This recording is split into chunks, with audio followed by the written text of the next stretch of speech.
किसमें आते हैं, प्लांट में आते हैं।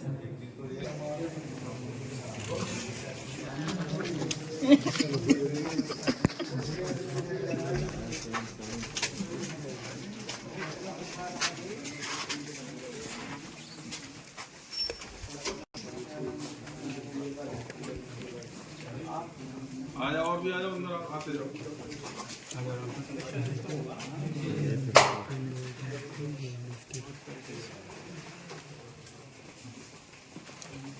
पता होगा भाई, कहीं गए आप एक जगह से मिट्टी उठा लाए, वो मामला नहीं बना। पूरे रिप्रेजेंटेटिव मतलब पूरे एरिया को वो रिप्रेजेंट कर रहा हो, ठीक है ना। जैसे हमको नेता चुनते हैं, यानी सब लोगों को का बहुमत सिद्ध कर रहा हो, उसी तो नेता बनाते हैं। ऐसी रिप्रेजेंटेशन है सैंपल का। तो तरीका क्या है, तरीका से ले आए। अब जरूरत क्या थी, एक तरीका तो जैसे पहले हम लोग कोई बीमार पड़ते थे तो क्या होता था,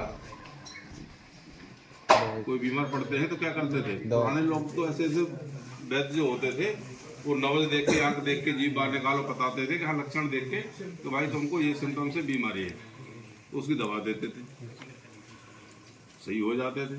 अब सिस्टम थोड़ा दूसरा हो गया है, पुराने वैद्य रहे नहीं रहे, आगे हम सबसे पहले टेस्ट लिखते हैं। उसके पीछे रीजन क्या है कि जैसे मेरे पेट में दर्द हुआ, क्या करते हैं घर में, सबसे पहले घर में जो चूरन चटनी होगा हमने उसे खाया, ठीक हो गया तो ठीक, नहीं हुआ तो फिर जो मोहल्ले का सबसे नजदीक डॉक्टर होगा या मेडिकल स्टोर पे जाएंगे।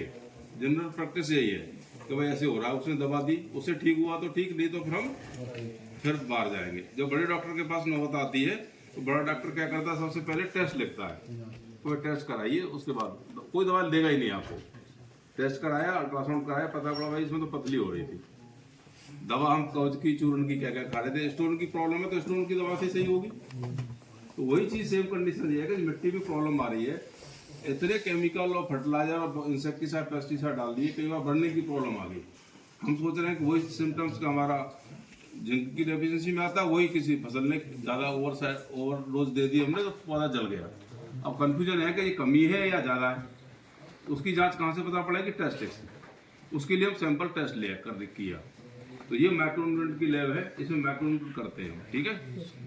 तो मैक्रोन्यूट्रिएंट की हम जैसे अभी आप देख रहे हैं आपके सामने एक रुद्रप्रयाग डिस्ट्रिक्ट हमारा उत्तराखंड का, उसमें अलग अलग डिफरेंट ब्लॉक के सैंपल रखे हुए हैं, ठीक है ना। उधर जोशी मठ, ओखी मठ नाम सुने होंगे आपने, ठीक है ना। अगस्त मुनि ये वहाँ के सैंपल लेके आए, बच्चे थीसिस भी करते हैं इसमें अपना। उसके बाद में हमने यहाँ से निकाली, उसके बाद हम मैपिंग का काम करते हैं, ठीक है। तो मैपिंग देखेंगे आप उधर वो दो मैप दिखाई दे रहे हैं, ठीक है ना। इधर पहला मैप आपको बोरोन डेफिशिएंसी का दिखा रहा है, कलर से समझ जाएंगे, जो ग्रीन कलर है यानी ठीक ठाक है, या रेड कलर है उसका मतलब डेफिशिएंसी है। उसके बाद उधर आपको सल्फर का एक मैप दिखाई दे रहा होगा, यानी सल्फर की डेफिशिएंसी आपको पूरे उत्तराखंड में, उत्तराखंड के मैप वाली बात है, यूपी की बात नहीं कर रहे हैं, ठीक है। कहीं करना वही कर सकते, आपको जैसे पीछे मुड़ के देखेंगे बैक साइड में, तो वहाँ पे जिंक है, कॉपर है, आयरन है, मैंगनीज है, ठीक है। इस तरह के सैंपल किया, उसकी मैपिंग में डाला, कोई इंस्ट्रूमेंट को छेड़ना मत, ठीक है ना, क्योंकि एक कैलिब्रेशन हो रखा है, बाद में हो गया दिक्कत आती है। इस तरह से करते हैं। बाद बाकी चीज डॉक्टर पाटिल जी बताएंगे आपको, सैंपल कैसे एनालिसिस किया जाता है, सैंपल का बता दिया, लिया, तो उसके बाद माइक्रोन्यूट्रिएंट कैसे किए जाएंगे, और कोई प्रश्न होगा तो उसका जवाब देंगे, ज़्यादा बढ़िया। हम अपनी बात कहने की जरूरी हो सकता है, हम तो बताने आपको पहले से पता होगा, लेकिन कोई मन में कोई क्वेरी हो वो चीज़ को दूर किया जाए, ज़्यादा बढ़िया है। इसके अलावा कई सारी लैब है हमारी, एक जस्ट एक लैब दिखाई है नमूना के लिए आपको, और भी लैब है, बहुत सारे इंस्ट्रूमेंट लगे हुए हैं। देखिए केमिस्ट्री लैब में जब आप कल सैंपल एनालिसिस करने जाएंगे तो टाइम टेबल फिक्स करा था पूरे डिपार्टमेंट का, उससे थोड़ा अपने कपड़ों को दूर मत रखना ही है ना, क्योंकि मैं बता रहा हूँ कपड़े खराब हो जाएंगे। तो सबसे पहले तो आपको जहाँ भी खड़ा होना है तो थोड़ा दूर ही रहना है उससे, है ना। और सैंपल सॉइल का एयर ड्राई होना चाहिए, है ना। एयर ड्राई कैसे होगा, ये इस तरीके का आप देख रहे हैं सैंपल, ये प्रोसेस सैंपल प्रोसेस करने के बाद कंप्लीट फॉर्म में है लैब में काम करने के लिए। इसको हुआ कि जब सैंपल हमने कलेक्ट करने के बाद अंदर से रूम मतलब जो रोटी बनाने वाला बेलन, हाँ, रोटी बनाने वाला बेलन जो होता है ऐसे ही बेलन लिया जाएगा और उसको पीसा जाएगा। फिर 2 mm की चीनी ली जाएगी, चीनी मतलब छन्नी ली जाएगी। उससे छानने के बाद फिर से जो हमने सेंटर लिया उसकी टैगिंग अलग है कि वो टैगिंग हो सकता है वो अपने खेत का नंबर दे दिया हो उसने फार्मर ने, या कोई ऐसा कह दिया हो ये पीपल वाला खेत, ये बोरवेल वाला खेत, ऐसे लिख के दे दिया हो उसने। लेकिन लैब में उस चीज़ से काम नहीं करता। लैब में क्या होगा, लैब नंबर देना होगा। लैब नंबर 1 2 3 नंबर आपको देना होगा। 1 2 3 नंबर दे देंगे आप। 1 2 3 नंबर देने के बाद फिर उस पर आगे कार्रवाई शुरू होगी। लेकिन जो डाटा उसने दिया है लिख के वो आप अलग लिखेंगे। जो फार्मर ने दिया है कि ये फलाने नंबर है वो अलग लिखेंगे और लैब वाला नंबर अलग लिखेंगे। उसके बाद जब लैब वाले नंबर में वो पूरा हो गया तैयार होने के बाद फिर हम एनालिसिस शुरू करेंगे जो रिक्वायरमेंट जिस चीज़ की फार्मर ने मांगी है। या आप जब हायर एजुकेशन में जाएंगे MSc करेंगे, MSc जब BSc क्लास में लैब वर्क होता होगा तो उसको सीरियसली नहीं लेते होंगे, ये जल्दी से प्रैक्टिकल खत्म हो और हम भागे, यही होता है ना। लेकिन वो बहुत गलत है। गलत क्यों है कि जब आगे आप जाएंगे हायर एजुकेशन MSc वगैरह करेंगे तो वो सारी चीज़ों की जरूरत पड़ेगी उस समय वाली। जैसे आपको PH कराने के लिए ले गए लैब में, है ना। मैं मानता हूँ कि मेरी लैब में आप में से कोई भी PH नहीं कर सकता।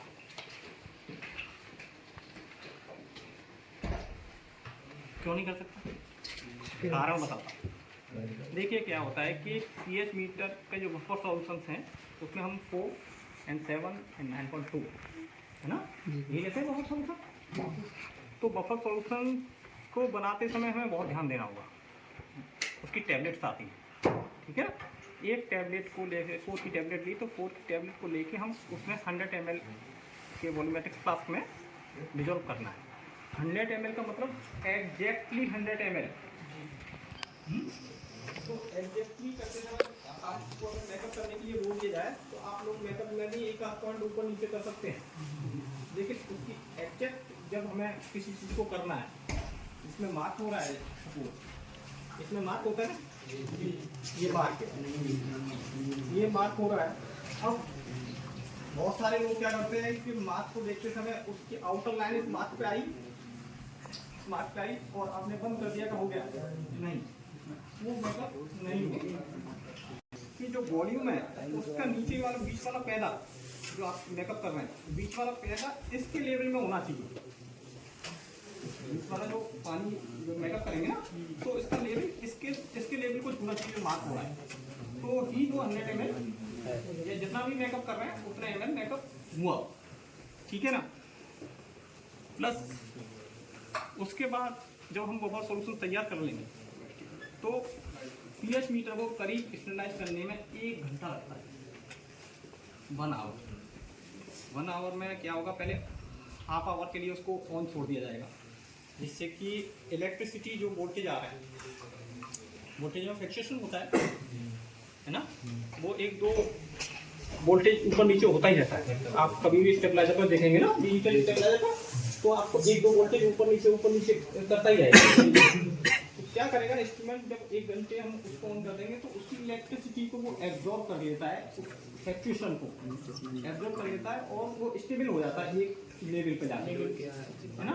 जब स्टेबल हो जाएगा, बल्ब कहते हैं वो, मोस्टली लैंग्वेज में कहेंगे तो उसको गर्म कर दिया जाए, थोड़ा सा 1 घंटे के लिए छोड़ दिया जाए।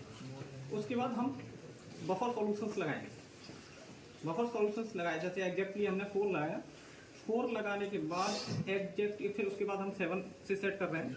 तो 4 लगाने के बाद वो एग्जैक्ट 7 ऑटोमेटिक बोल रहा है अपने आप, तो ठीक है। अगर नहीं बोल रहा है तो नहीं बोल रहा है तो फिर क्या प्रॉब्लम खड़ी हुई? प्रॉब्लम आई कि या तो हमने जो बफर सॉल्यूशन बनाया है वो गलत है या इंस्ट्रूमेंट में एरर है ना।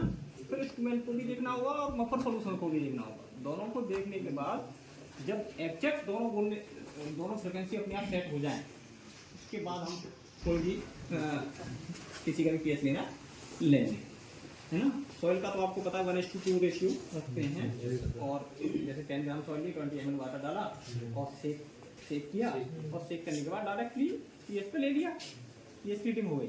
लेकिन इसी रीडिंग के लिए फिर हमें थोड़ा टाइम देना होगा। नेक्स्ट डे उस सैंपल को बिना हिलाए रख देंगे, रख के, और दूसरे दिन आके हिलाना नहीं है बिल्कुल, और दूसरे दिन आके फिर इसी लिया जाएगा, जिससे कि एग्जैक्ट वैल्यू हमें पता चले।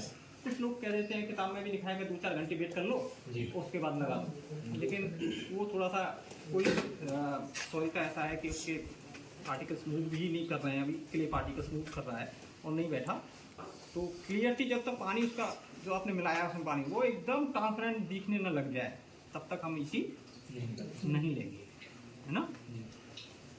इस लैब में सॉइल साइंस की सारी फैसिलिटीज है ना, pH, EC, organic carbon, NPK, micronutrient, सारा हम बेझिझक कर सकते हैं। इधर से हम AAS से माइक्रोन्यूट्रिएंट करते हैं, है ना। हमारे पास ICP MS भी है जो तो, लेकिन उसमें अच्छी बात यह है कि एक बार सैंपल लगाया और सारी केवल नाइट्रोजन को छोड़ के जितने आपने एलिमेंट सेलेक्ट किए एनवा टेबल का वो सारे AAS में क्या है, आपने जो मैच सेलेक्ट किए हैं, जैसे जिंक की है तो जिंक को ही डिटेक्ट करेगा, आयरन किया है तो आयरन को। अभी आपका बेस है, अभी आप स्टडी कर रहे हैं। जब ICAR के पैटर्न में जाएंगे, यहाँ जो बच्चे पढ़ते हैं यूनिवर्सिटी में, इन सब बच्चों को, मोस्टली बच्चों को स्कॉलरशिप मिलती है। PhD में स्कॉलरशिप पता है कि नहीं? 31,000 पर मंथ, 31,000 पर मंथ मिलती है उनको स्कॉलरशिप, लेकिन वो ICAR के थ्रू आते हैं, थ्रू ऑफ ICAR, है ना, SRF के थ्रू, है ना। तो आप इस समय मेहनत करेंगे तो आगे कैरियर ब्राइट है ना। लेकिन अगर इस समय आपने थोड़ा सा भी रूट छोड़ा किसी भी चीज़ को, जैसे मैंने बोला कि आपका प्रैक्टिकल हुआ, आपने देखा कि क्या जल्दी से खत्म हो जाए, बस अपना रीडिंग बता दे कोई, हाँ भाई कुछ कैसा कितनी रीडिंग आ रही है, 2-4 लोगों ने लिखी और निकल ली, है ना। ऐसा मत करो, है ना। अगर हायर एजुकेशन में जाना है, केवल BSc करके और आप लोगों को प्राइवेट फील्ड में जाना है तो कोई प्रॉब्लम नहीं है ना। लेकिन MSc करना है और हायर में जाना है तो थोड़ा सा मेहनत करो और अच्छा होगा। हमारे पास ये देखते हैं बीरोड लगी है, इसके बगल में जो रखी है वो डिजिटल बीरोड का क्या काम है कि जैसे इस बीरोड भरेंगे तो हमें बार-बार लेना पड़ रहा है सोल्यूशन, ठीक है। इसमें 2.5 लीटर भरा एक साथ और सीधे जीरो ऑटोमेटिक सेट होता है उसका, उसमें जीरो और सेंटर में पैकेट हो, फिर उस किया आज इस तरीके से उसको रन करते हैं, तो हमें आगे नहीं जाना होता है, बार-बार गलती होने के काम नहीं आ जाते हैं और काम हो जाता है जल्दी से। ऐसे ही जितने भी आपके रखे हैं हम सारे एनालाइज करते हैं उस पैटर्न को भी हम इसी तरीके से करते हैं कि और हम आगे चलते चले जाएं। और कोई क्वेश्चन हो आप लोगों को? हाँ ठीक है, बस आगे बढ़े जाना।